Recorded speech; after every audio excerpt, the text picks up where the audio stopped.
So you have been dealing with somebody that has been in their major avoidant energy. And this person now is sitting with their actions, sitting with whatever they ran away from, whatever the situation was with you. And they're going through an awakening and they're having to sit with their behaviors.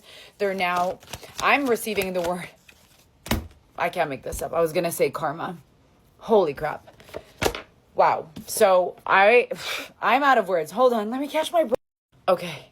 They're sitting in their karma right now. They're going through an awakening. They had to realize that everything that happened is because they were in their avoidant energy. They were sitting and trying to operate within this relationship by imposing their logic and trying to block off their heart. This person is now realizing all of this BS. I'm the one that created it. They are the ones now sitting and paying for their karma. They are the ones now sitting with the energy and being like, oh my gosh, this whole time I was able to avoid the full truth. And, avoidance will run away, and they can only run away for so long until the reality and the truth actually catches up to them. And this is exactly what's going through here. You guys were major karmics for each other. Obviously for you, this is obvious, it's feeling really uncomfortable. You had to sit with somebody who, probably had you in a runner chaser dynamic, probably triggered all the most avoidant parts of you, probably made you feel like very confused. Things were out of balance. I feel like I'm speaking to a very specific collective that your sense of self-worth was really being tested in this relationship here.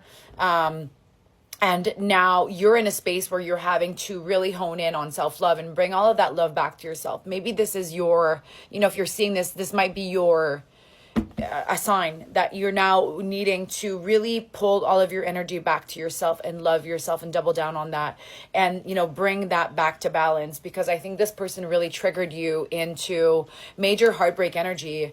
And when we go through these types of karmic twin flame dynamics, they trigger us and they trigger the core wounds that are still dormant inside of us so that we can finally heal them. And it can be really uncomfortable. But this person now is going through their own awakening. I can see that. And yeah, let me get more on this. I think they're realizing what they lost. And for some of you, this person's going to come into contact with you. Knight of Swords coming through with that 3.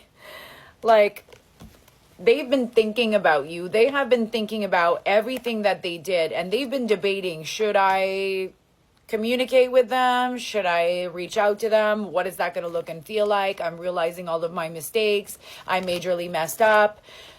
I'm feeling the discomfort of everything that I created. This really is a card that signifies that there will be incoming communication, that this person might come in, but beware, because Knight of Swords energy is also something that may come in as a very reactive energy. It's not necessarily intentional all the time. And so you have to make sure that you protect your boundaries here. But I can see that this person has been really thinking about you in a way where they're now realizing what they've lost. They're realizing the potential of the connection. They've been reflecting on moving past their comfort zones and really just choosing courage over comfort.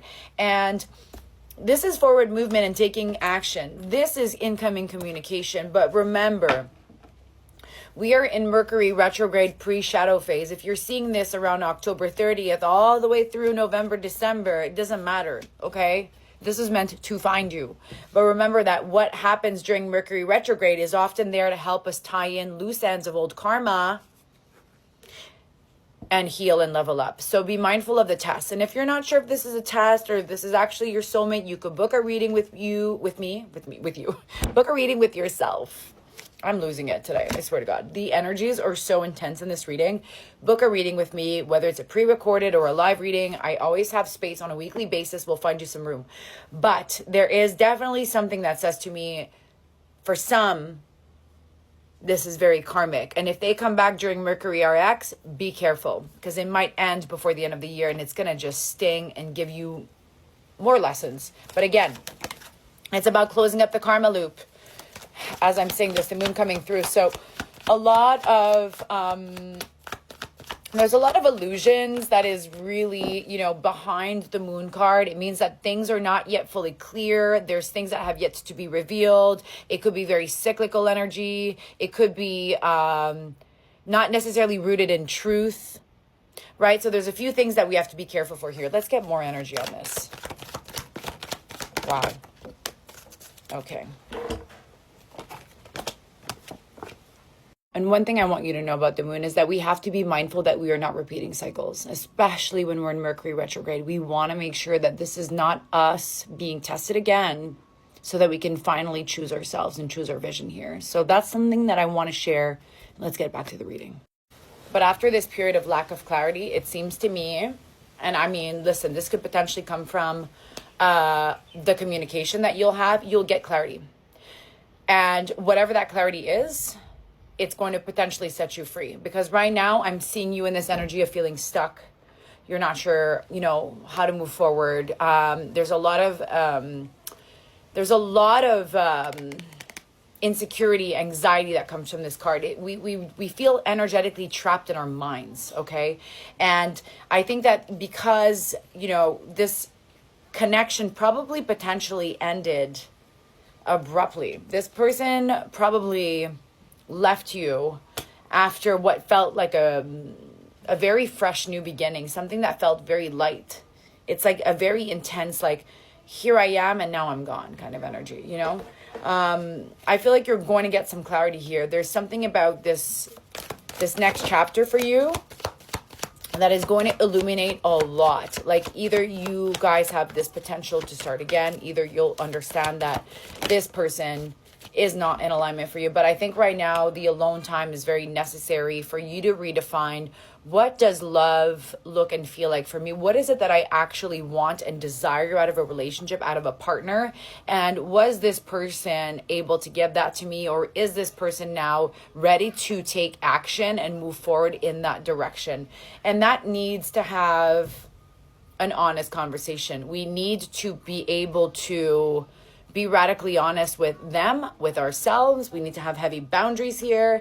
We need to be able to have clear communication here. But there's something about incoming communication that came through with, that King of Swords. Like, King of Swords always reminds us that after a period of lack of clarity, we're going to get the clarity that we've been wanting through a conversation, through a piece of information, a letter, an email, a message.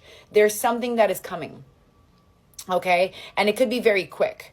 We're getting a lot of very rapid energy with that Knight of Swords. But I feel like, again, the separation was necessary. This person is now coming to this major awakening. I think they were really avoiding a lot of accountability and parts of themselves that they were just probably projecting onto you and blaming you for. Right, the Judgment card, the Magician. It's like, I'm now realizing that everything that I put myself through and put this person through is my doing. How do I fix that? And they're sitting right now with themselves, and there's a lot of healing happening. And I think that there's been a lot of healing for you, right? We need to start questioning our, behaviors, our relationships, and just be able to understand what the lessons are in every relationship, because it's not a one-sided thing. This is a two-sided thing. And so there's still some time for things to be revealed. You have to allow yourself to slow down and spend some time alone, reflecting and going inward, and understand, what was actually, what was my side of the fence looking like? Where was I overextending myself? Where was I participating in maybe the runner-chaser dynamic, or, putting my needs aside to fit into this person's comfort zone? Where was I abandoning my needs when I really want this? This is the outcome that I want, but now I'm feeling like this. And so obviously, if this is what you want and this is how the person's making you feel, then there's a problem. You know what I mean? And so, but I'm seeing that for some of you, again, this is a generalized reading. I'm not here to feed you Delulu. Well, just a little bit, right? You could book a reading and see when this person will come back, if this person will come back. There's a lot of karma here. There's a lot of, you guys were destined to be in each other's lives, but only a personalized reading will be able to say in what capacity. Is it a soulmate? Is it a karmic, right? Everything is there to teach us and help our soul evolve. It's not always a forever after situation here. But we can measure that through the degree of safety that we're feeling in a relationship, or through, the degree of participation or aligned action that that person is taking in order to make us feel good within that relationship container. Let's cut the deck. Yeah, this person wants to come in and potentially apologize.